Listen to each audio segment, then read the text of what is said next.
Черна птица с мирис на кръв летеше безшумно с вятър в крилете. Сенки се мятаха, сякаш без тръв, а той се сниши и подуши травите. Вмиг аз съзря от старият бряст, свита на тока тихо скимтеше с кон или два. Пред нея се спря от болка и гняв, кръвта му гореше. Отрия се с тяло, отриза кръвта, тя не го беше смъртница вечна. Очите й гаснеше с нов светлина и ставаше сякаш все по-далечна.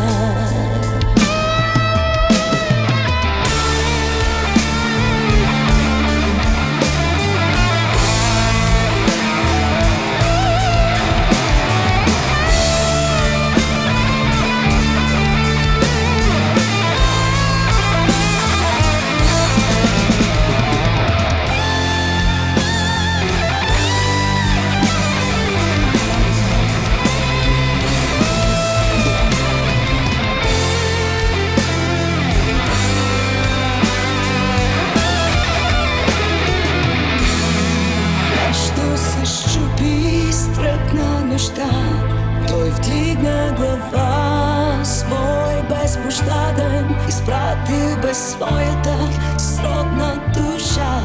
Поел ме със страх, дъха и последен. Страшният твой посрещна деня, после утихна и само полеше в един друг живот.